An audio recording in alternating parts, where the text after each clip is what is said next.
बॉलीवुड की आज वो 10 बड़ी खबरें जो हर तरफ छाई हुई हैं।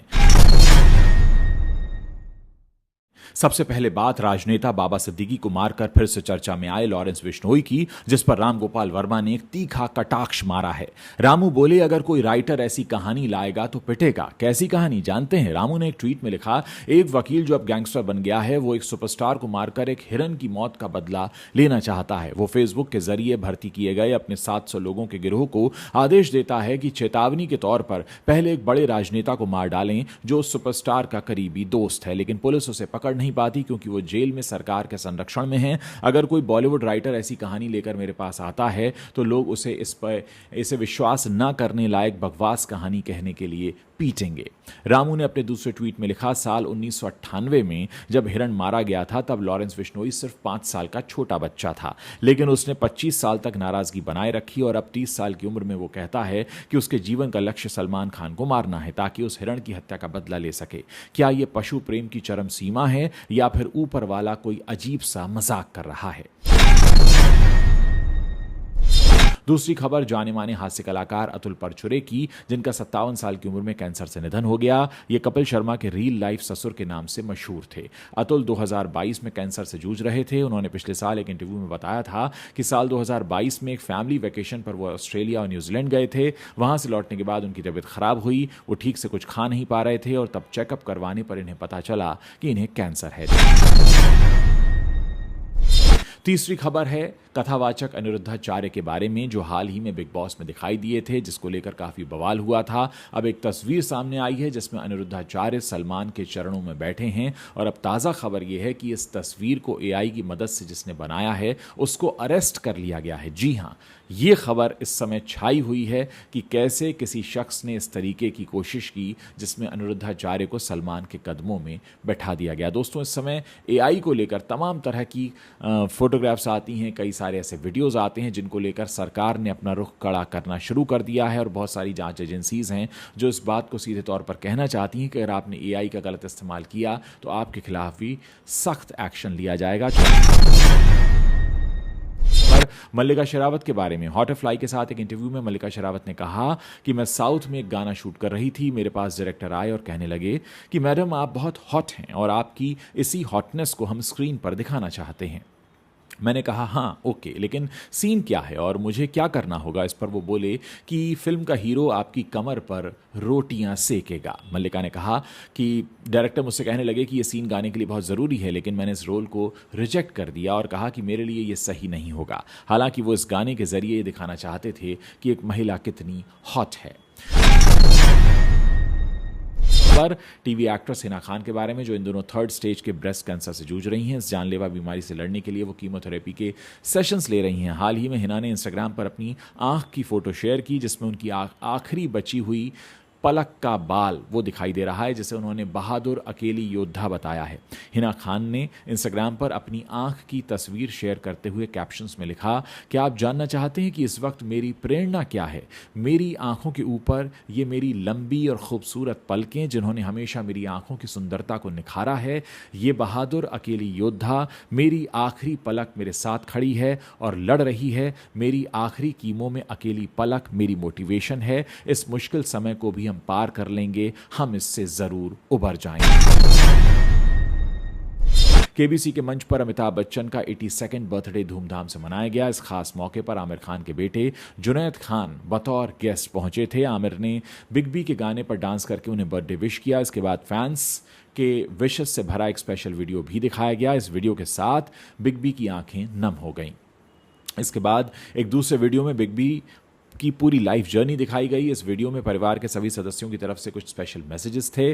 पत्नी जया बच्चन, बेटे अभिषेक बच्चन, बेटी श्वेता नंदा, नाती अगस्त्य नंदा और नातिन नव्या नवेली के वीडियो मैसेजेस भी इसमें शामिल किए गए। साथ ही क्लिप में पोती आराध्या बच्चन की कुछ तस्वीरें भी दिखाई गईं। हालांकि बहू ऐश्वर्या राय बच्चन कहीं भी नजर नहीं आई। वहीं ऐश्वर्या ने अमिताभ बच्चन के बर्थडे के मौके पर इंस्टाग्राम हैंडल पर एक तस्वीर शेयर करके उन्हें बधाई दी। इस तस्वीर में आराध्या और बिग बी एक साथ दिखे थे। इस पोस्ट के साथ उन्होंने कैप्शन में लिखा, हैप्पी बर्थडे पा दादाजी, भगवान हमेशा आप पर आशीर्वाद बनाए रखें। पूजा भट्ट की है, जो अक्सर किसी न किसी वजह से सुर्खियों में बनी रहती हैं। इसी बीच अब उन्होंने नवरात्रि के दौरान मुंबई मेट्रो के अंदर भजन कीर्तन करने वालों की आलोचना की है। उन्होंने अपने एक्स पर एक वीडियो शेयर करते हुए सवाल उठाया कि आखिर पब्लिक प्लेस पर इन सब की इजाज़त कैसे दी जा सकती है। दरअसल नवरात्रि के दौरान का एक वीडियो सोशल मीडिया पर खूब वायरल हो रहा है, जिसमें मुंबई मेट्रो में एक ग्रुप भारत का बच्चा बच्चा जय श्री राम बोलेगा और कुछ दूसरे गुजराती गरबा गीत गाते हुए नजर आ रहे हैं और इसी को लेकर पूजा भट्ट भड़की हुई हैं। उन्होंने एक्स पर लिखा कि पब्लिक प्लेस पर इन सब की कैसे इजाज़त दी जा सकती है। इससे कोई फ़र्क नहीं पड़ता कि यह हिंदुत्व पॉप है या क्रिसमस कैरल है या बॉलीवुड ब्लॉकबस्टर है या कुछ और है। किसी भी हाल में सार्वजनिक स्थानों का इस तरह से गलत इस्तेमाल नहीं किया जा सकता। कैसे और क्यों अथॉरिटीज़ ने इसकी इजाज़त दी। मुकेश अंबानी की कंपनी रिलायंस इंडस्ट्रीज़ को लेकर जो बात चल रही थी कि कैसे वो करण जौहर का जो धर्मा प्रोडक्शन है उसमें स्टेक ले रहे हैं या उसको टेक ओवर कर रहे हैं, और अब करण जौहर ने इस बात को साफ कर दिया है कि करण जौहर ने अपना जो प्रोडक्शन हाउस है धर्मा प्रोडक्शन, उसको लेकर रिलायंस से कोई समझौता या सौदा नहीं किया है। फिलहाल वही इसके मालिक हैं। रविवार को दिल्ली में हुआ एक फैशन शो चर्चा में रहा, जहां रणबीर कपूर दूल्हा बने देखे गए और इतना ही नहीं, दूल्हा बने रणबीर ने बाकायदा बारात के साथ इस शो में एंट्री ली। आपको बता दें कि रणबीर फेमस डिज़ाइनर तरुण ताहलियानी के लिए दूल्हा बनकर रैंप पर उतरे। रैंप पर उन्होंने बाराती बने लोगों के साथ जमकर डांस किया और अब इसके वीडियोस जो हैं वो इंस्टाग्राम पर और कई जगहों पर वायरल हो रहे हैं। आलिया भट्ट स्टारर फिल्म जिगरा की, जिसके रिलीज के बाद से ही करण जौहर और दिव्या खोसला कुमार के बीच बहस चल रही है। दरअसल दिव्या का कहना है कि करण जौहर ने उनकी फिल्म सावी को कॉपी किया है, यानी करण जौहर नकलची हैं। स्क्रिप्ट चुराने के आरोप लगाने के बाद दिव्या ने हाल ही में जिगरा के खाली थिएटर्स की तस्वीरें शेयर करते हुए ये कहा कि आलिया ने अपनी फिल्म की टिकटें खुद खरीद ली हैं और फेक कलेक्शन अनाउंस करवाया है। इसके बाद करण जौहर ने एक पोस्ट शेयर करके दिव्या का नाम लिए बिना उन्हें मूर्ख कहा है, जैसे वो खिसियानी बिल्ली की तरह खंबा नोच रहे हूं। उधर दिव्या ने बीते दिन पोस्ट में यह लिखा था कि जिगरा देखने सिटी मॉल के पीवीआर गई थी, थिएटर पूरी तरह खाली था, बल्कि हर जगह सभी थिएटर्स खाली जा रहे हैं। आलिया भट्ट में सच में बहुत जिगरा है, खुद ही टिकट खरीदे और फेक कलेक्शन अनाउंस कर दिए। मैं हैरान हूं कि आखिर पेड मीडिया क्यों चुप है। जनता को उल्लू नहीं बनाना चाहिए, झूठ के ऊपर सच हमेशा रहता है। बाबा सिद्दीकी की हत्या के बाद से सलमान खान की सुरक्षा और भी कड़ी कर दी गई है और उनसे रोजाना मिलने जुलने वाले करीबियों से कहा गया है कि जब तक बहुत जरूरी न हो वो सलमान से मिलने ना आए। दोस्तों, इस पूरे मामले के बाद बॉलीवुड में एक बहुत खौफ का माहौल है।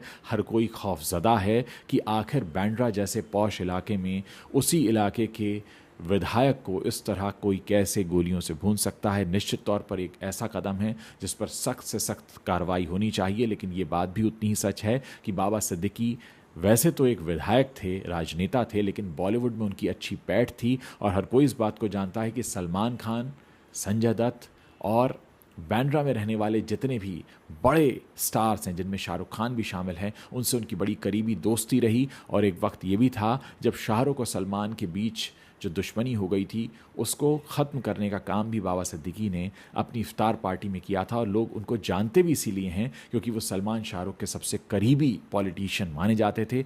उम्मीद है जल्द से जल्द जो बाबा सिद्दीकी के हत्यारे हैं वो पूरी तरह से पकड़े जाएंगे और उन्हें कड़ी से कड़ी सज़ा मिलेगी। दोस्तों, इसी तरह अगर आप बॉलीवुड टॉप 10 देखना चाहते हैं, रोज़ाना आप मेरे प्लेटफॉर्म पर आ सकते हैं। हमारे इस वीडियो को आप शेयर कर सकते हैं, चैनल को सब्सक्राइब कर सकते हैं और मुझे आपके कमेंट्स पढ़ने का इंतज़ार रहेगा। तो प्लीज़ अपने कमेंट्स नीचे छोड़िए और मुझे बताइए कि आप और क्या क्या मेरे चैनल पर सुनना और देखना चाहते हैं।